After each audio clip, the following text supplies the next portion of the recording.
Primero que todo, agradecer a la invitación a participar en este seminario. Es para mí un gran honor poder participar acá,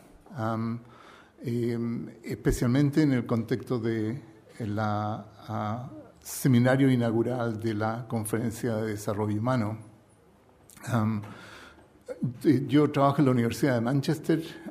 Siempre cuando salen los profesores a visitar o a participar en conferencias, tenemos que decir a dónde vamos. En caso mío, me fue muy placentero poder decir que iba de vuelta a visitar a mi tribu, porque no tengo mucha oportunidad de visitar América Latina. Así que agradezco mucho la invitación. Agradezco también la confianza en el sentido de dejarme mano libre en términos de organizar mi presentación, y espero que no vaya a decepcionarlos a ustedes en términos de lo que esperan. Quiero hacer tres cosas. Lo primero, quiero tratar de mostrar cómo la política social a largo plazo contribuye al despegue de los países, especialmente en el contexto de que tanto Uruguay como Chile ya pasaron a ser países de altos ingresos, y que detrás de ellos Panamá, Argentina, Costa Rica seguramente van a hacerlo en unos pocos años.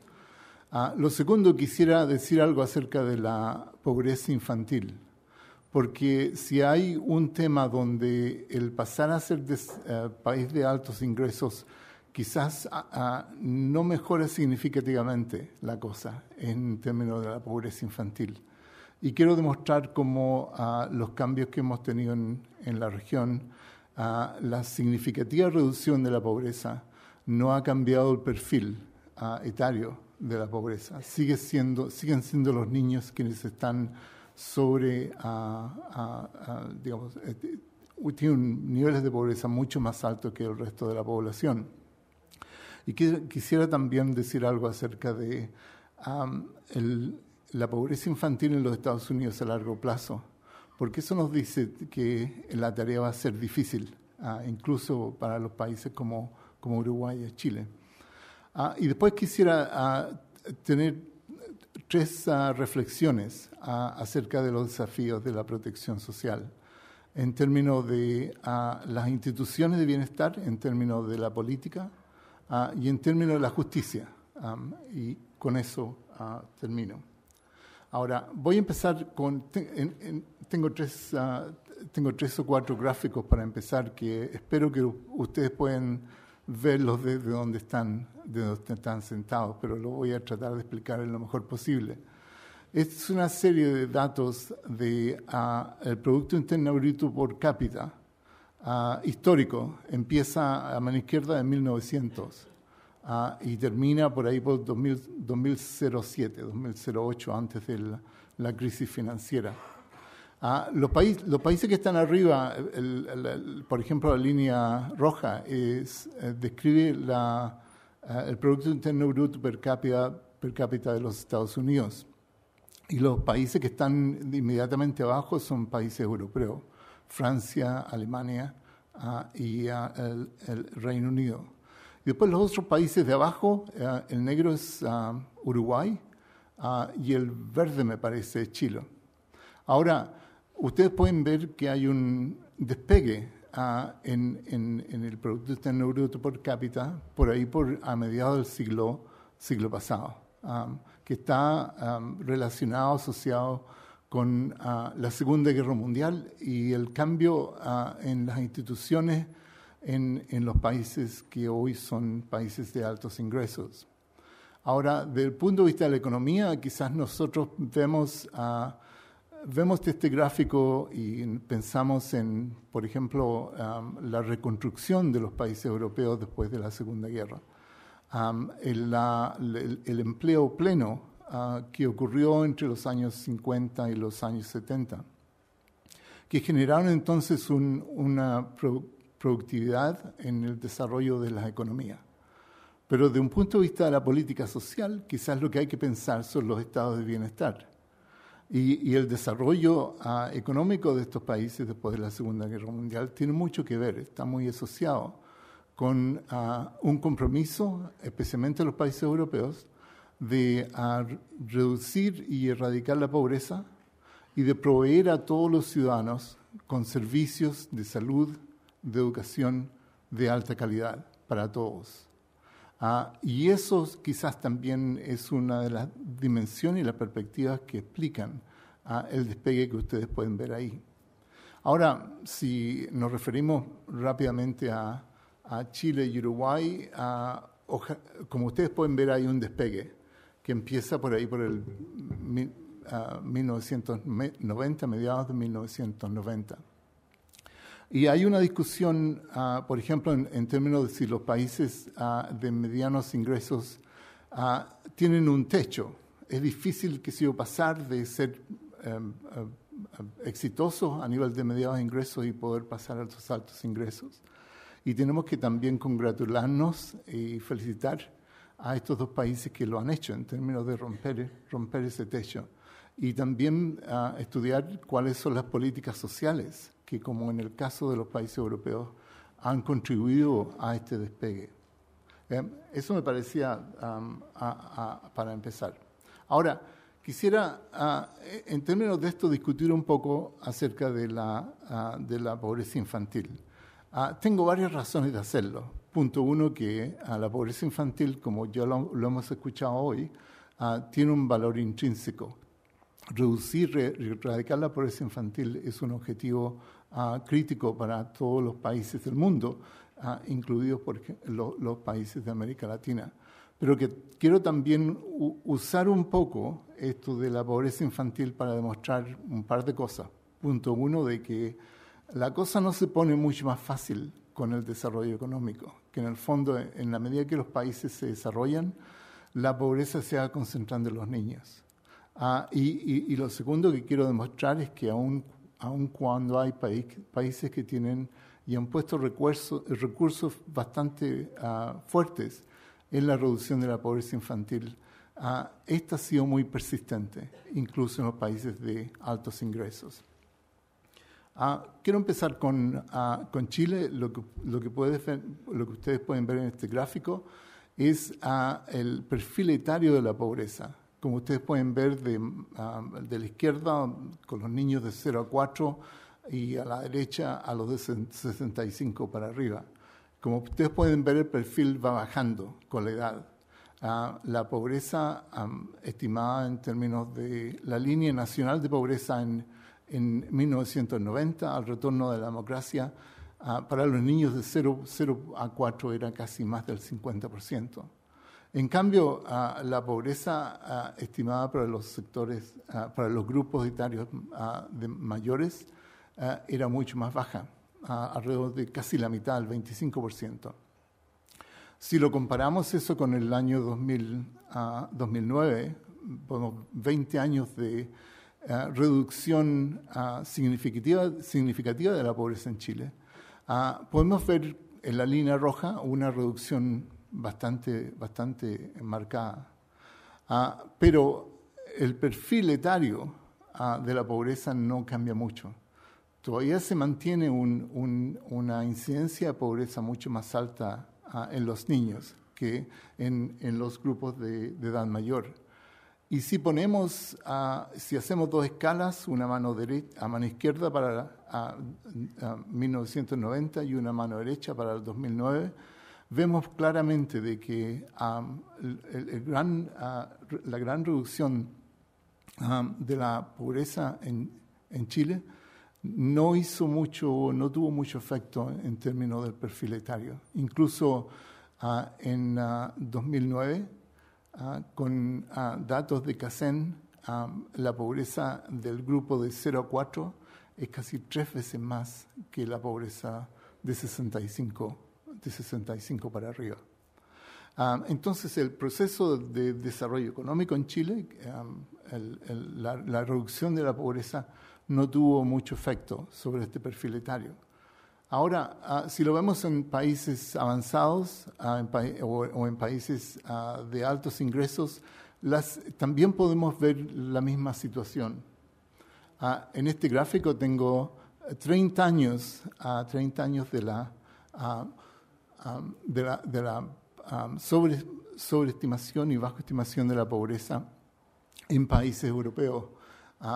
Está Canadá, en países europeos de altos ingresos, Canadá, Finlandia, Holanda, Grecia, y los de Estados Unidos. Y lo que miden las líneas es la sobre y baja representación de la pobreza, estimada de la forma siguiente, midiendo la pobreza por un grupo comparado con la pobreza en la población en su conjunto. La línea azul es de 1970, la línea roja es de mediados de los 2000. Y como ustedes pueden ver, la sobre representación de la pobreza en los niños se aumenta de la línea azul a la línea roja, y la sobreestimación de la pobreza en los adultos mayores se declina, como ustedes pueden ver a mano derecha. Entonces, el desafío de reducir la pobreza quizás no se hace fácil en forma general con el desarrollo económico, pero siempre se concentra la pobreza en los niños y los jóvenes, especialmente los jóvenes en el caso de estos países. Ahora, quisiera pensar un poco también a largo plazo en términos de los esfuerzos que han hecho países de altos ingresos en reducir de la pobreza. Y ha habido en muchos estudios recientes en los Estados Unidos, especialmente por el hecho de que en los años 60, el presidente Lyndon Johnson declaró una guerra contra la pobreza. En los Estados Unidos, entre paréntesis, las políticas sociales tienen este carácter bélico, que los presidentes declaran una guerra contra los problemas sociales, en este caso la guerra contra la pobreza. Y esto de verlo por 50 años nos da una perspectiva de largo plazo en términos de la pobreza infantil. Ahora, espero que puedan ver este cuadro. La línea azul que está en el cuadro representa la pobreza infantil en estos 50 años, empezando de los años 1960 a los 2000. Empezamos a mano izquierda, la línea azul indica una tasa de pobreza de algo alrededor de 22%, y 50 años más tarde tenemos una incidencia de pobreza en los niños de 18%.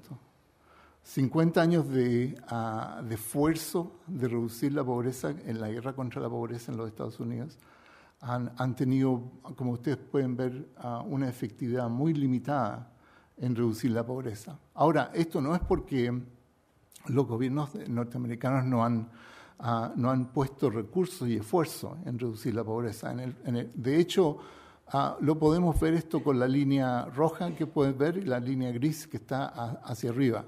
Ellos nos indican qué es lo que habría sido la pobreza, cuán alto hubiera sido la pobreza si no tomamos en cuenta las transferencias, por ejemplo, en dinero, las transferencias en especie, los programas alimentarios y las reducciones de impuestos hacia las familias con niños. Si no tomamos en cuenta ese esfuerzo estatal de reducir la pobreza, ustedes pueden ver que la pobreza hubiera sido mucho más alta en los Estados Unidos que sin este esfuerzo. Pero aún así tenemos que la pobreza infantil es constante. Y se ve quizás, entre paréntesis, la línea de pobreza en Estados Unidos, para tener un punto de referencia, es alrededor de $13 al día, en vez de la de $4 al día que nosotros usamos en países de América Latina.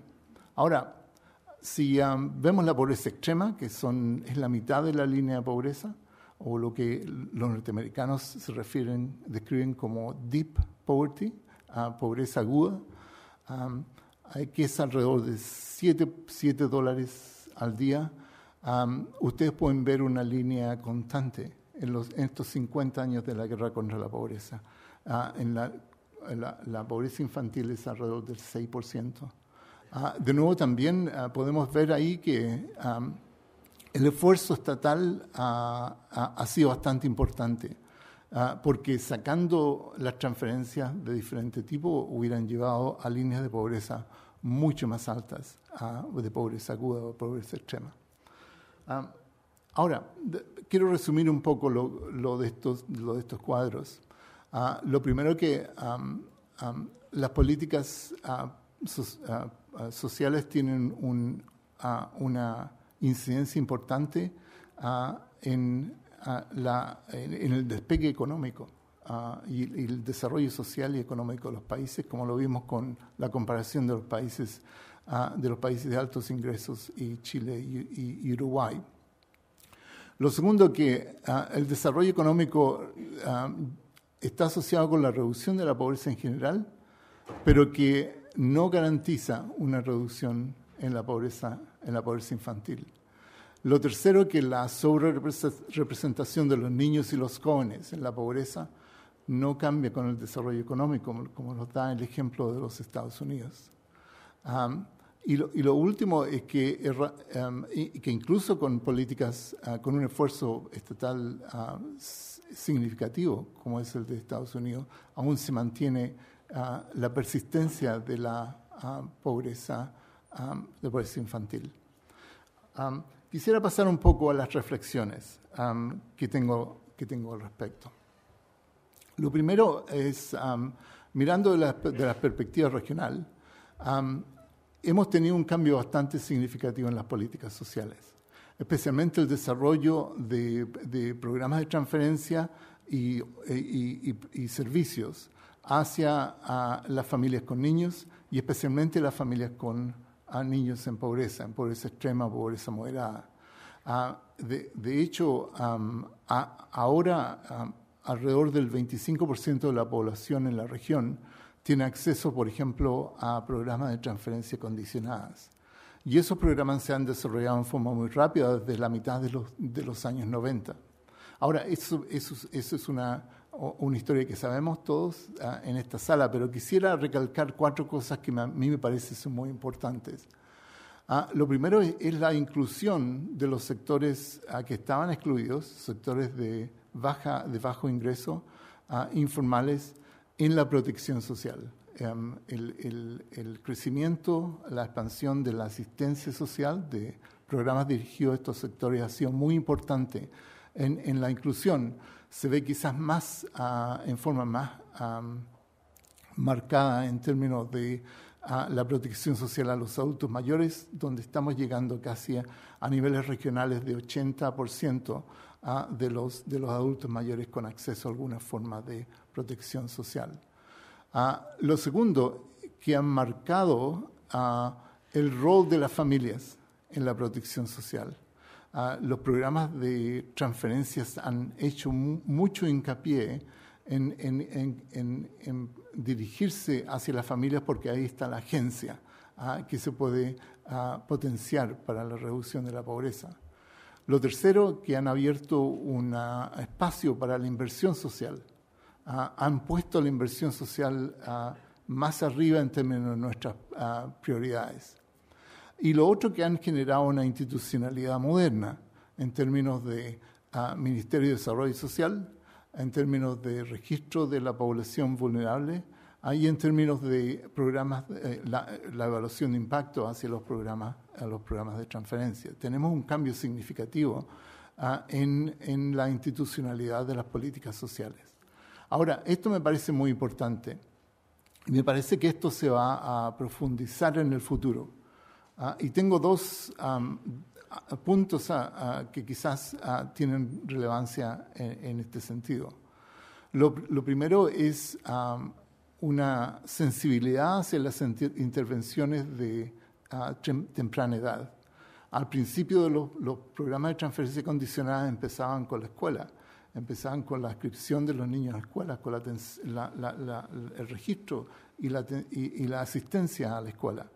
Pero, por supuesto, nos hemos dado cuenta que muchas de las desigualdades se producen o se generan mucho más antes que la llegada a la escuela. y entonces programas que se abocan a mejorar las condiciones de los niños de edad temprana son muy importantes. Y de hecho tenemos ejemplos tanto en Uruguay como Chile, donde eso ha sido una de las formas como se han reforzado este cambio en la política social. Lo segundo es el tener en cuenta la necesidad de modular la política cómo se implementa por diferentes carteras, diferentes ministerios. Por supuesto, la relación entre la salud y la educación y la vivienda con programas de reducción de pobreza infantil son muy claras, pero también tiene implicancia para las políticas en el mercado de trabajo.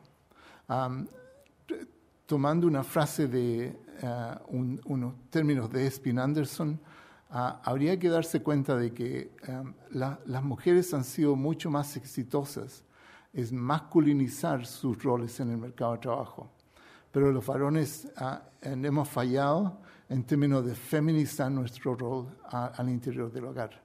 Y esa diferencia en términos de efectividad tiene, por supuesto, mucho que ver con la pobreza infantil.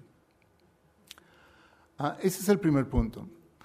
Quisiera también llamar a una reflexión en términos de la relación entre los cambios en la política social y la política. Porque si uno tiene una visión global de las instituciones de bienestar social, hay que darse cuenta, como lo hacíamos en el contexto de Chile, o en el contexto de Estados Unidos, o en el contexto de los países europeos, que instituciones de bienestar tienen un sesgo de edad. Hay algunas instituciones de bienestar que tienen un enfoque más pronunciado en los adultos mayores, otros que tienen un foco más pronunciado en los jóvenes, los niños y las familias. Este sesgo, entre paréntesis, que en términos del desarrollo de las instituciones de bienestar en América Latina es muy marcado, con nuestro pasado bismarckiano, nuestras políticas tenían un sesgo hacia el adulto mayor, que en parte se refleja en la más alta incidencia de la pobreza infantil. Estos sesgos etarios tienen poco que ver con la edad. En el fondo, vemos que ahora que en Uruguay estamos llegando casi a completar la transición demográfica, se han desarrollado las políticas a las familias y a los niños. En cambio, cuando la proporción de la población en edad mayor era mucho más pequeña, estamos hablando de principios del siglo pasado, el instrumento fundamental de la protección social eran las pensiones.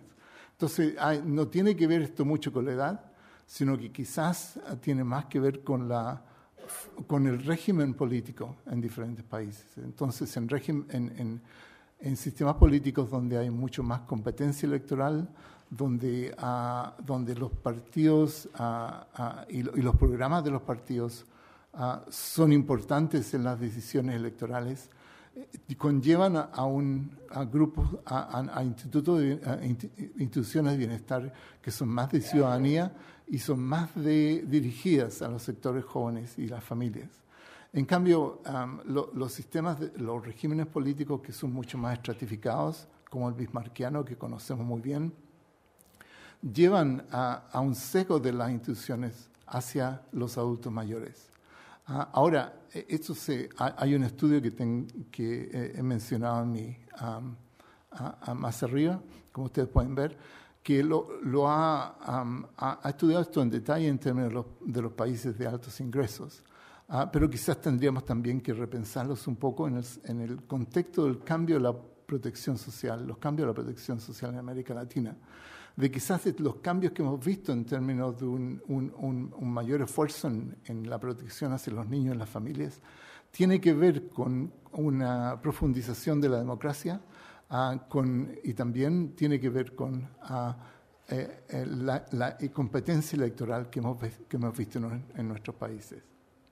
La tercera reflexión, y con esto estoy casi al final de mi presentación que quisiera hacer, es que tenemos que reafirmar las bases de justicia en nuestro sistema de protección social.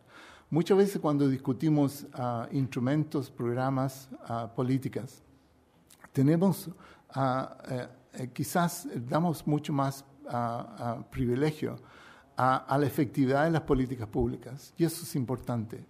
Pero también tenemos que tener en cuenta que en nuestro sistema de protección social tienen en su base unos valores de justicia. Y quizás hay que tenerlos muy en cuenta. Por ejemplo, cuando me hacía referencia a los programas de edad temprana, que son muy importantes, pero que conllevan casi una regresión